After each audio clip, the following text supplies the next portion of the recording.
The White Bear Lake League of Women Voters welcomes you to this virtual forum for the candidates in the November election for Senate District 36.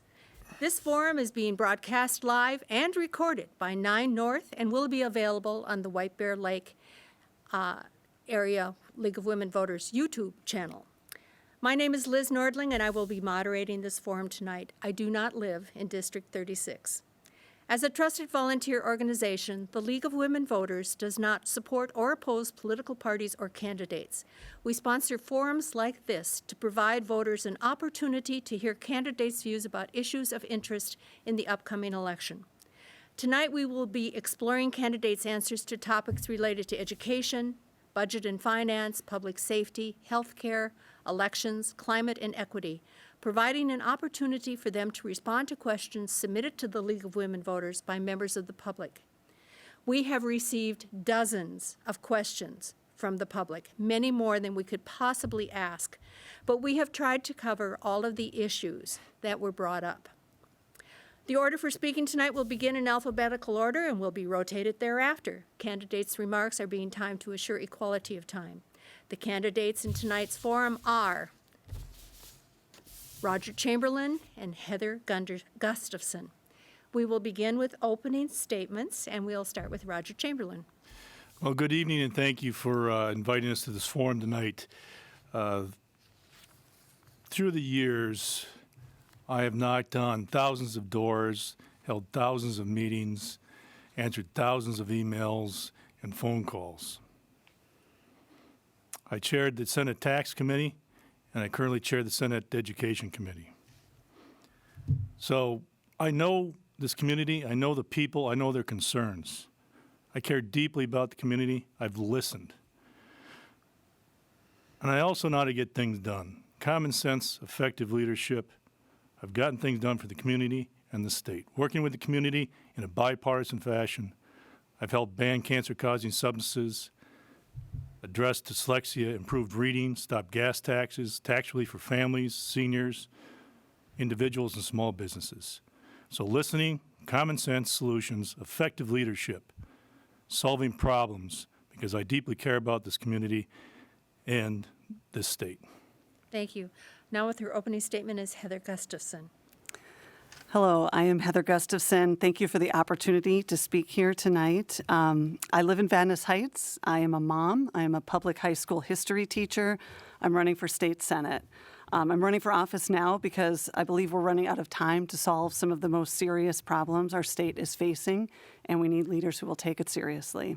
As a former teacher at Centennial High School, I am also a member at St. Joe's and Lino Lakes and an active volunteer.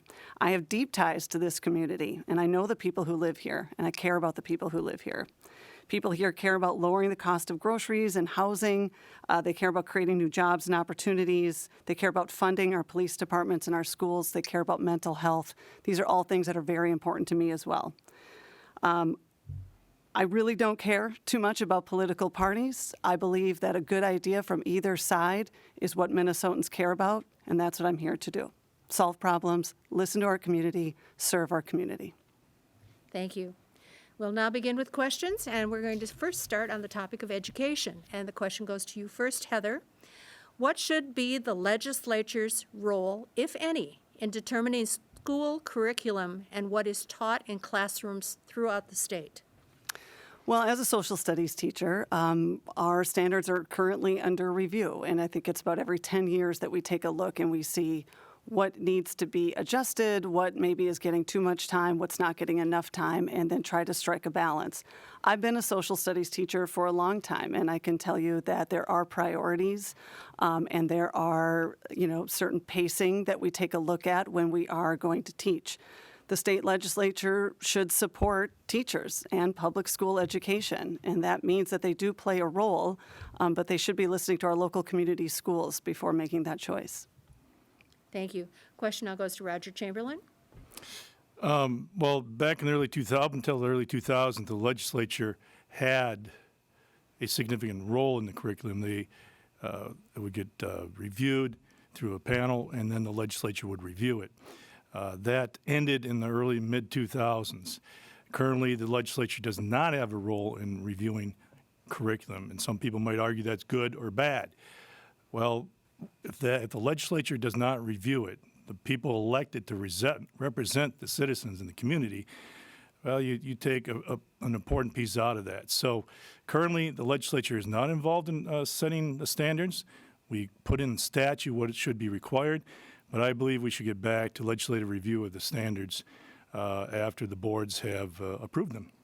Thank you. Additional comments? I would agree, but I would just say that I would prefer if the state legislature put students in our schools first instead of political agendas. Thank you. Roger? Well, we do, and I did that this last session. We did, and they walked away from us when we gave the schools exactly what they wanted. So that had been my mantra from the beginning. Kids first, always first, and keep it simple. Back to the basics. Thank you. We'll move on to the next question. It goes to you first, Roger. If elected, what will you do to ensure that funding of our public schools adequately keeps up with inflation and growth? Well, in 2021, as chair of the Senate Education Committee, I proposed and I authored and we passed the largest formula increase in 15 years. We did not have any mandates. We put academics for reading in there so teachers could take classes and courses to get up to speed, and something for mental health and something for social media issues, also teachers of color. So we did produce, and in July of 2021, the governor liked it so much, he went around the state quoting us, and quote, he said, quote, they're going around the state to celebrate historic education funding. So I did it in 2021. I proposed in 2022 with a six-fold increase in special ed funding and $60 million in academics for reading. So I've done it. I've supported it. I authored it. It was passed, and I supported it and authored it in 2022, and they walked away.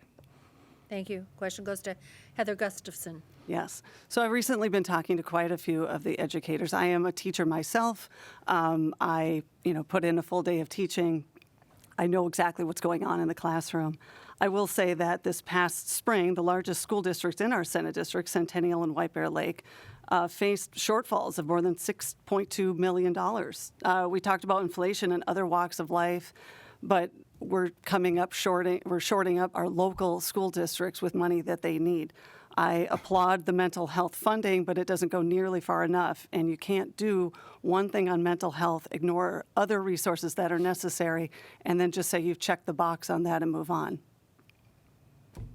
Yes, Roger. Yes, so again, the governor celebrated our historic funding in 2013, and 2021. In 2022, the school said, give us special ed, some mental health. We love the reading stuff. Let's do it. No mandates. That's what we did. Six-fold increase in special ed, money for literacy and literacy training, and some mental health. And with no mandates. That's what we put on the table, and that's what they walked away from. So we've done it. I voted for it and authored it. Thank you. Heather? I would say that they haven't come close to solving the problems in public school classrooms. We have overcrowded classrooms. We do not have enough school counselors for our students. In fact, we have one of the worst in the country. We're ranked 46 with 654 students to every one counselor, and we don't go nearly far enough with mental health.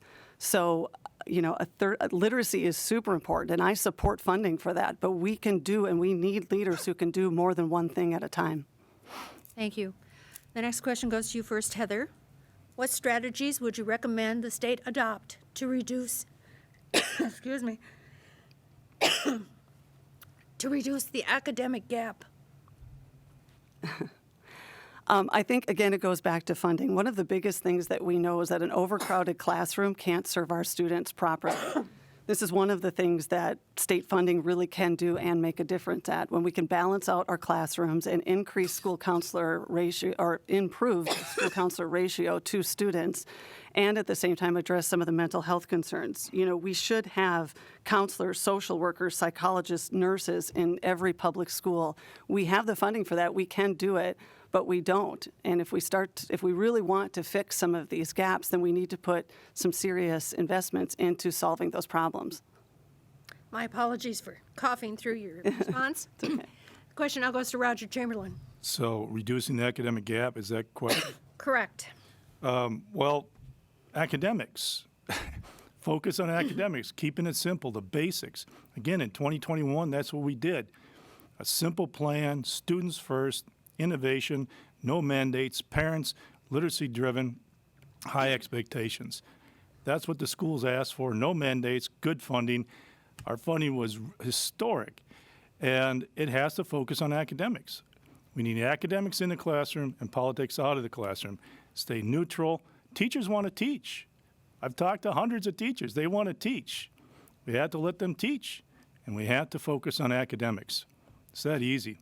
Everybody can learn, and everybody can learn to read, but we got to teach them to read first. Additional comments? Yes, I mean, I applaud his effort at talking to hundreds of teachers, but I am a teacher and have been working with teachers for over a decade. I will say that a literacy program is amazing and should have funding, but it is still hard to do that when you have 42 kids in a classroom and only 38 desks. You have to be realistic about what schools look like before we can start to implement new policy. Thank you. Roger? Well, you know, White Bear Lake lost 300 to 400 students in the last few years. I don't know what the stats or numbers are in Centennial, and that could be for a lot of reasons. But the fact is, when you lose 200 students, you lose $2 million in funding that went to those students at least. So the answer isn't just throwing money at a problem. It's smart money, smart stuff. Stop doing the mandates and the new policy and focus on academics, letting teachers teach, and innovation in the classroom. Thank you. We're going to move on to the next question. It goes to you first, Roger, and it's on the budget. The 2022 legislative session ended with no action on the remaining $7.2 billion state surplus. What do you believe the state should do with that surplus? The surplus is anywhere from, depending on who you talk to, between 9 and 12 billion. So it's still on the bottom line. So first, tax relief, permanent ongoing tax relief for families, seniors, farmers, and small businesses. Continue that effort. We need to pay tax, but we pay too much, way too much in this state. We're top 5 highest in the nation. It really hinders our ability to grow and attract people to the state. So tax relief, education, believe it or not, yes. I supported the funding in 21. I supported it in 2022. I'm going to support funding with clean funding without mandates in 2023. As simple as that. And on academics. Finally, I'd focus on law enforcement and also our seniors and our disabled community. They've been shortchanged for years, starting under Governor Dayton. We need to renew our commitment to them, and we had a plan last year, and I hope we can get back to it. Thank you. Question goes to Heather. Yeah, I think when session ended and there wasn't a lot passed, that hurt a lot of people in a lot of different groups. I agree. My mom has late-stage dementia. My dad is her primary caregiver. Those who elderly and those who are disabled or at home have suffered tremendously. I talk to small business owners all the time. They feel left out in the north suburbs because of the lack of investments, because things didn't get done. When we talk about, public safety and local government aid, all of those things require the state doing their job, and it didn't happen. Money was left out, and other people from all walks of life have been hurt in all different industries. And I think what people want, I know what they do in our community, is somebody who will do their job, get it done, come away with an appropriate budget that serves all Minnesotans, not just some, and is beyond just tax relief. Thank you. Roger? Well, my opponent keeps referring to getting things done. I read a long list of things we got done. And we did pass mental health stuff last session, but last session wasn't a budget year. We just happened to have 10 to 12 billion sitting on the table, and that's great. But it wasn't a budget year, and we had some good stuff on the table. The governor didn't like it. Politics got in the way, and they walked away. So we're ready to go back and do the right thing, and tax relief, seniors, and our disabled community, and education. Thank you. Heather?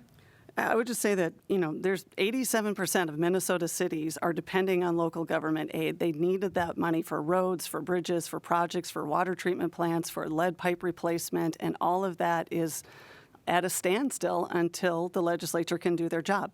So I think you can list a bunch of bills and you can say a long list of things that you've done and hit all of the buzzwords, but I think we are looking at the record, and not a lot of us are happy with it. Thank you. Next question goes to you first, Heather. In the next biennium, what do you believe should be Minnesota's spending priorities? I believe in public safety and funding public safety in addition to education, and I do think that the two are connected with each other. First of all, to talk about education means to keep talking about mental health. So school-based mental health supports critical meeting to children where they're at right now, and I keep going back to this because I cannot say enough what kind of damage it can do in schools. Our school counselor to student ratio is the 46th in the nation. That is going to have an impact, a negative impact on our students and our schools. That also means that we are not going to be there with some of the proven preventive crime strategies that we could be implementing in schools and helping out our community and our young people, but because we're not funded in the schools, we're not able to do that. So we have to understand that there are things that we pride ourselves here in Minnesota that we value, and if we don't keep up with those things that we say we value, we could lose them. Thank you. Question goes to Roger. The question was spending priorities? The question is, what do you believe should be the spending priorities? Yes. I guess I'd refer back to my last piece, law enforcement, public safety in a variety of ways, education, keeping it simple, getting rid of mandates, continue where I left off in 21 and 22, and our seniors and our disabled community. They were shortchanged years ago, and it hasn't recovered. We got a great plan to address that. Finally, roads and bridges infrastructure. We can use. We will have this proposal for using sales tax from auto parts sales for increasing funding for the roads and bridges. And by the way, the cities and counties got their LGA. They got LGA, so don't be misled by that. They got plenty of LGA, and we bumped it significantly in 2018. Thank you. Heather, additional comments? I think every answer has started with him saying that he's going to get rid of mandates, but we can solve problems with a lot more creativity and be more inclusive with our problem solving than just getting rid of mandates. That's not a sustainable action plan, especially for somebody who chairs a finance committee in the education department. We need something better than that, than just saying we're going to end mandates, we're going to end mandates. There's lots of things that we can do. There's lots of problems we need to solve. That can't just be the go-to answer every time. Thank you. Roger? Well, I did do that, and I voted for it in 20. I authored and I voted for it in 21, and I authored and voted for it in 2022. The entire Democrat Senate voted against reading in 2022. They walked away from that. I had a lot of ideas. We had a lot of ideas to focus on basic stuff that all the schools and the district supported. Special ed, no mandates, let them teach, let them recover. So I have done it. So she can say that as much as she wants, but it's not true. I did it, and it's all been done, and I supported it and authored it. Thank you. We'll move on to the next question. It goes to you first, Roger. What strategies would you recommend to address the impact of inflation on Minnesota citizens? Well, gas prices and groceries, food cost of food has gone way up. Record historic levels, over 9%, the last count. So we need to, something we can't deal with here at the local level, the national energy policy has been harming citizens across the country. But how would I deal with it? Long-term permanent tax relief for families, farmers, seniors, small businesses, and regulatory relief. And streamlining a lot of that. That will help out citizens quite a bit in the long run. Thank you. Question goes to Heather. The good news is that gas prices are going down. They're not going down enough, I agree, but unemployment's the lowest it's ever been. Inflation is starting to dip down a little bit, but that doesn't mean that Minnesotans aren't still suffering. I'm a paycheck-to-paycheck family. I have 4 kids. We are absolutely people who are watching our budget every day. And I know that when you live like that, it is hard to climb out of debt. It's hard to save money. It's hard to build a retirement. And a lot of families like mine are still struggling. So there are 3 things I would do. 1, I would use part of the surplus for rebate checks, some tax relief. I would prohibit price gouging during market disruptions. And I would reduce bureaucracy to help small businesses succeed. We especially need to make things easier for small business owners. If we want good jobs, we need good employers. Families also need health care, affordable child care, high-quality early education. These will all bring down costs, and families will see a real difference. Thank you. Roger, additional comments? Then we'll move on to the next question. It goes to you first, Heather, and it's on the topic of public safety. Many are concerned with the increased gun violence in our communities. What legislation, if any, would you support to help reverse this current trend and respond to the needs for safer communities? Well, I'm really, really glad that this question came up. Crime is a serious topic. It needs real solutions. I have been meeting with local law enforcement on a regular basis. We discuss all the time, what can the legislature do to help them do their job properly? How can they feel supported? I support funding for our local police departments. I also support proven prevention strategies to reduce crime now and in the future. I am a longtime advocate for victims of violent crime and domestic abuse. And it's also worth noting that I would have supported the Public Safety Amendment tax bill that would have given money directly to cities with local control, millions of dollars over 3 years. My opponent voted against it. The funding would have been used for whatever police departments wanted, recruitment, training, mental health resources, whatever they determined was best for their community. Thank you. Question goes to Roger. Well, the short story is we don't have to live like this. We have this massive increase in crime, and I've been around for a little while, because of bad decisions and bad policies by leaders and by my opposition. It's pure and simple. We need to support law enforcement, not defund them, and that has been a primary goal of my opposition and the Democrats, defunding and attacking the police. You can't do that. They need to be respected. There are bad actors out there. We can deal with it. Secondly, prosecutors need to prosecute, and judges need to put them in jail. Repeat violent offenders cannot be let go and not prosecuted. That is why we have rampant violence in this state, because people are not being held accountable and they believe they can continue to commit crimes without any consequences. Thank you. Additional comments, Heather? Yeah, I would just say that unlike Senate Republicans, when I say I support local law enforcement, I mean it, and I mean that with funding. I agree that we should fund our police departments. I know that he would like to paint me another way, but that's just simply not true. Whatever resources they need. And by the way, millions of dollars over 3 years to local police departments would have helped them. That would have made a difference to them. And so it's one thing to say that you want to support law enforcement and fund them, and it's a whole other thing to vote against that very thing. Yes, Roger. Well, my opponent made a good comment. It is one thing to say it, another thing to actually do it. I've said it and done it. I voted for the bills to fund the police officer retention and recruitment, for training, for judges, for public defenders, for youth and intervention, all those things I've supported. So yeah, I've said it, I've done it, I've supported it, and we passed it. Thank you. We're going to move on to the next question. It goes to you first, Roger, and it's on the topic of health care. Do you support the current Minnesota constitutional right to an abortion? What measures, if any, do you think the Minnesota legislature should enact concerning current laws and government policies related to abortion? Well, it's obviously a very personal issue. It's deeply personal for a lot of people. It's not on the ballot. It's not on the ballot. It's legal in Minnesota. It's going to stay legal in Minnesota, and I have no intention of addressing that issue. It's not on the ballot. It's not in front of me, and I'm moving on. I can't. Dovia Gomez is the case. That's the law. It's not going anywhere in the state, and I live with that. So I'm not going to do anything to change that. Thank you. Heather? That's simply not true that it's not on the ballot. It's absolutely not true. We know that both House members and Senate members, up until it became politically unpopular, were pushing for very strict rules on abortion.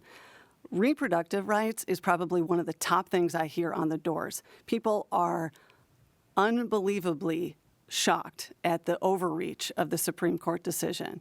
And quite frankly, after that decision, I don't think that we can trust any Republican to protect our reproductive rights. He's asking you to say it's not on the ballot and I'm not going to worry about it, but I don't think any of us are willing to take that chance. I am pro-choice. It should be up to a woman, her doctor, and her God, and not the government. Thank you. Roger, any comments? And it will remain so. The challenge here is that crime is extraordinarily bad in reaching into the suburbs where we live. I don't have time for a story, but it may be later. Secondly, education issues. Thirdly, the cost of gas and groceries. And by the way, gasoline prices are going to go back up once this petroleum reserve thing runs out. So gas prices are going back up, grocery prices are already there, and public safety is top of the list. Thank you. Heather, additional comment? I don't know what any of that had to do with reproductive rights. None of that answered the question. I also agree in funding public safety, mental health, all of it. In fact, I just said I would have supported the public safety amendment to the tax bill that would have given local police departments funding that they needed over 3 years, and he voted against it. So again, the question was about reproductive rights. I am pro-choice. It should be up to the woman and not up to the government. Thank you. We'll move on to the next question. It goes to you first, Heather. What is your position on ensuring that all Minnesotans have access to affordable health care? Yeah, assuming that this question would come up, I pay $569 a month. I am in charge of the health insurance for my daughters and myself. So we have a $10,000 deductible. I pay $569 a month, plus the cost of prescription drugs, plus mental health is not free.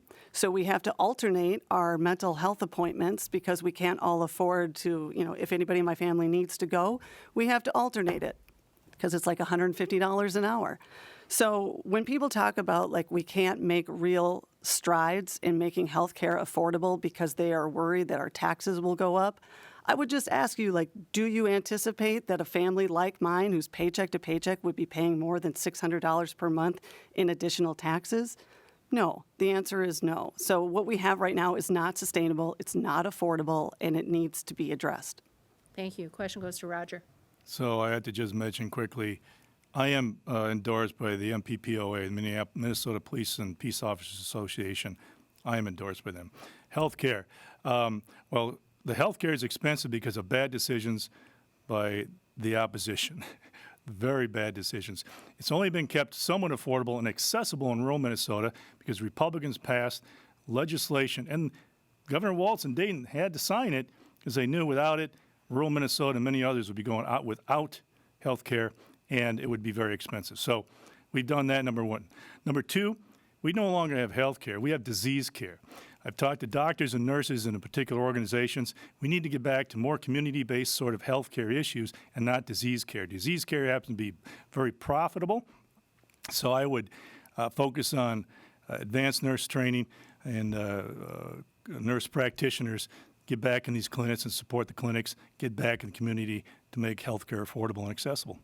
Thank you. Additional comments, Heather? Yeah, supporting local and community clinics is great, but that's going to take funding. So we have seen that usually when it comes to funding healthcare or anything that is sort of seen as a human health right is not necessarily backed up or supported. So that's going to take funding. It's going to take real people with serious commitments to getting that done. But that's the role that the state legislature can play and should play. Thank you. Roger? The legislature, look, a few years ago, I thought MNsure was supposed to solve this. It made it worse. It made it tremendously worse. So we're trying to plug the gaps and keep it going. We fund good ideas. We'll talk about ideas all day to get to a good idea, but we can't repeat the mistakes of the past. Thank you. We'll move on to the next question. It goes to you first, Roger. Should the state invest more in mental health resources? And if so, how should that be done?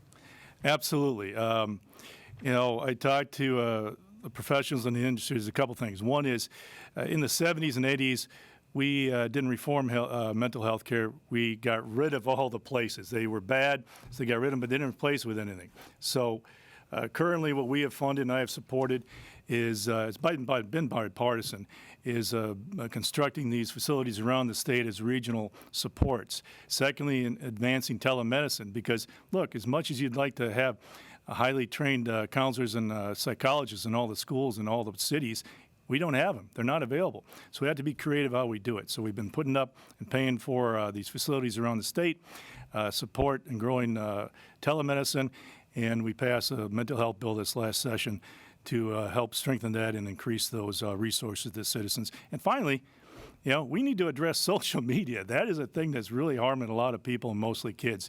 I work with a group and an organization to fund that as well. Thank you.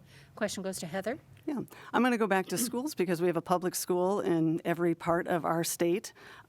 School-based mental health supports are critical to meeting kids where they're at right now, and we need to make sure that there's a healthy space where students are ready to learn. Again, our student counselor to student ratio is one of the worst in the country. I think that surprises most Minnesotans when I tell them that, but it is true. We can do something about that. I support placing counselors, social workers, psychologists, nurses in every public school in our state. I understand there's like $2 million for school-like mental health grants eventually passed in another bill, but it pales in comparison to what we actually need and will not allow schools to provide comprehensive mental health services to all students. So when school districts are forced to make cuts, it's usually mental health employees that are often the first to go. So we need to ensure that, you know, class sizes stay small, but also that the mental health needs are supported in our local school districts so that they have what they need. Quite frankly, it's very tough right now in our schools, and I can tell you that from experience. Thank you. Roger? There's simply not enough personnel. If you talk to school personnel and mental health professionals, they say there's not enough people in this state to do what my opponent is suggesting.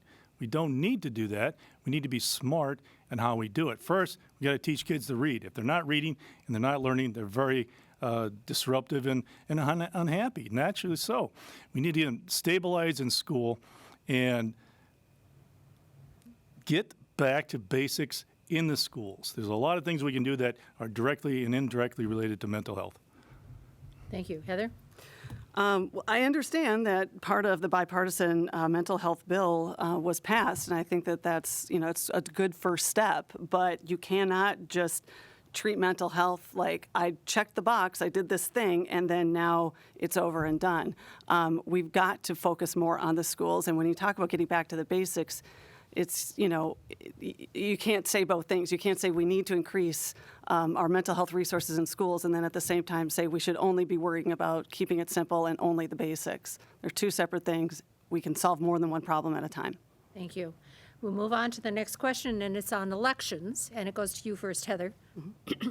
As a member of the legislature, what measures, if any, would you support to reinforce or ensure that voter confidence in our elections are secure and the results are accurate?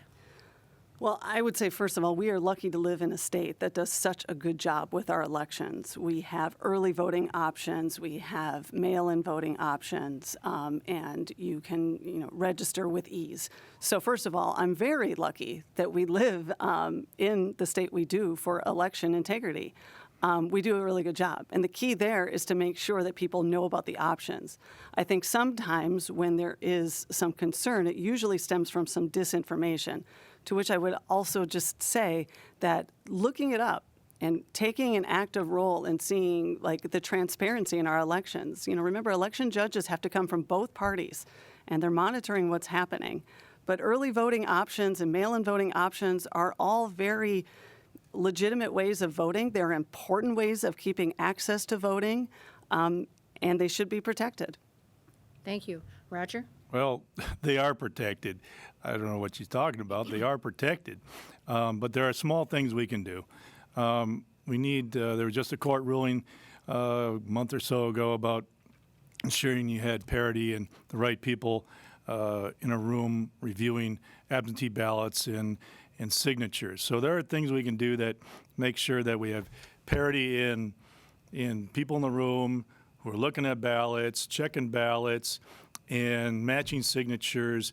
We can tighten up a few things, but I also believe we need to have, in some places, we're going to just have drop boxes or places in a city hall. We should have a camera and monitor that stuff So little things like that can be done, but it's protected already. Nobody's, I don't know, it's fine.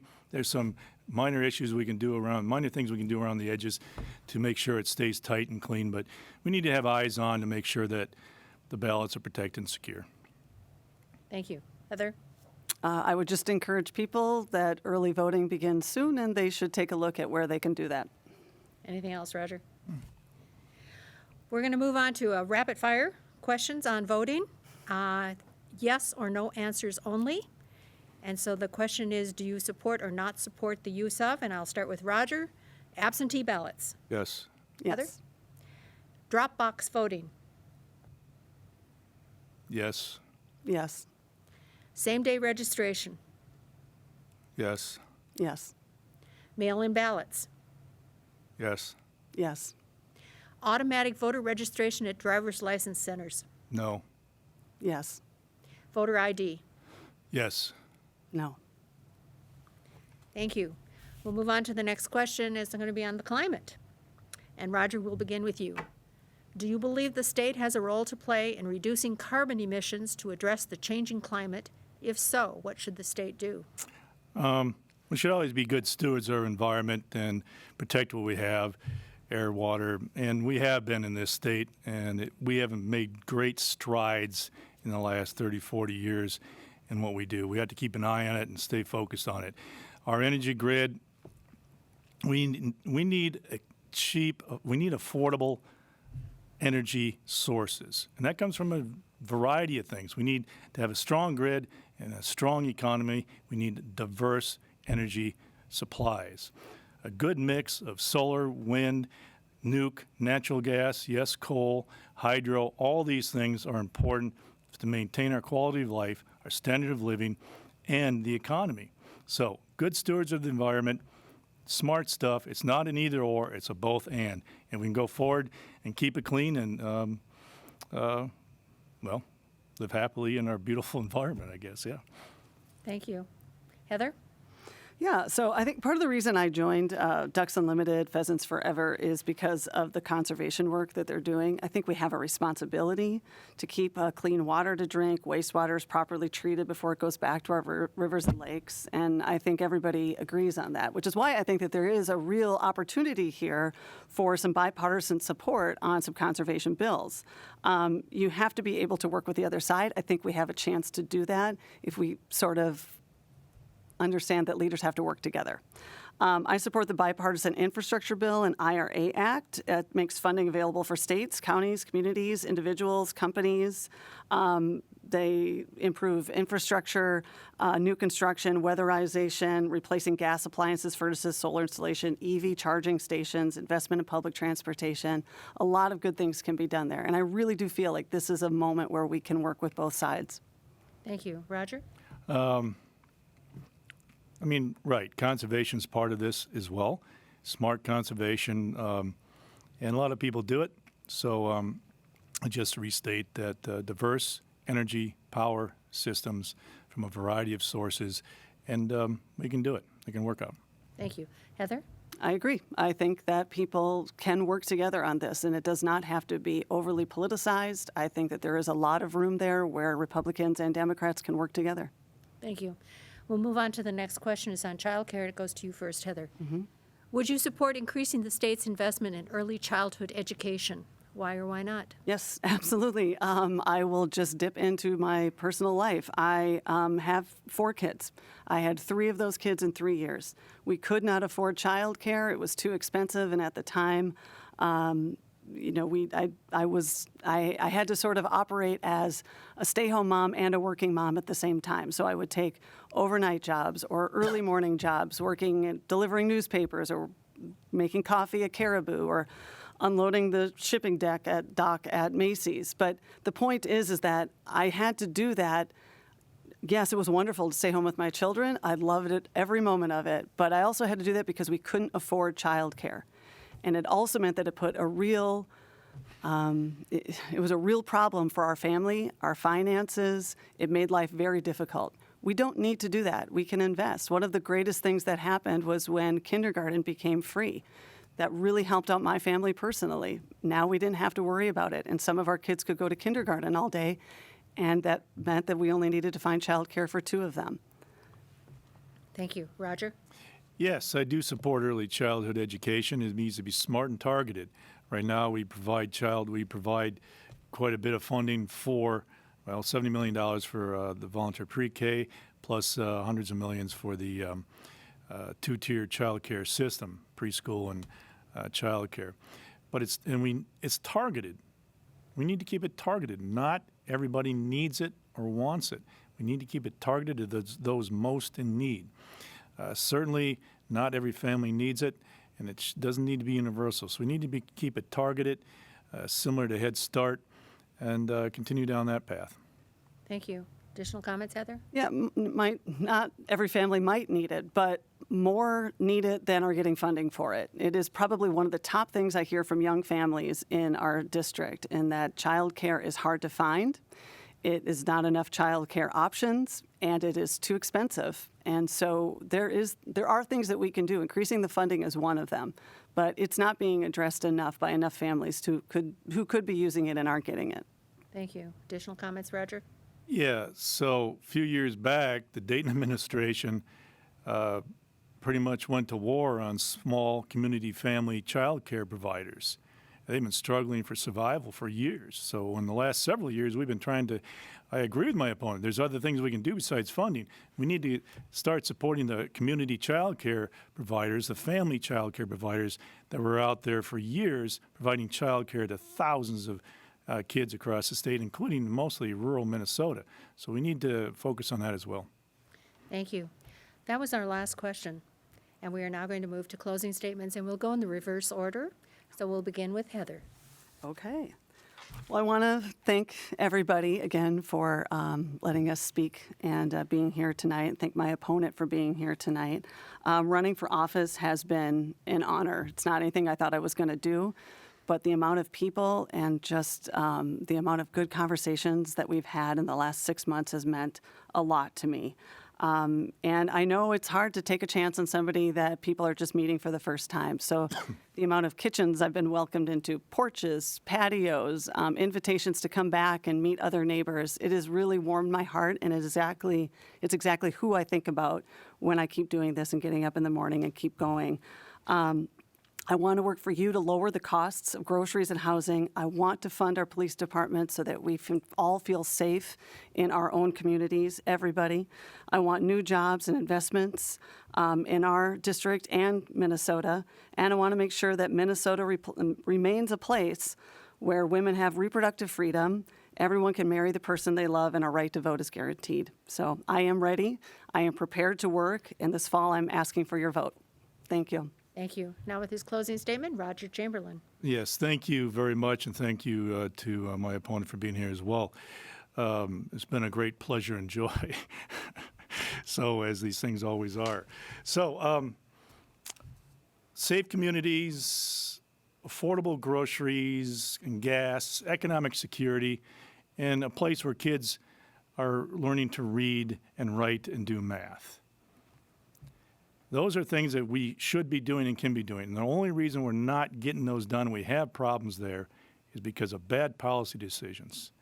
Now, I have proven myself as a common sense, effective leader, partnering with the community, listening to those people I talk to, those hundreds of thousands of doors, emails, and meetings, partnering with them in a bipartisan way to get things done. Lakes, protecting kids, reading, roads, bridges, all those things. I've done it, it's passed, and I've proven that.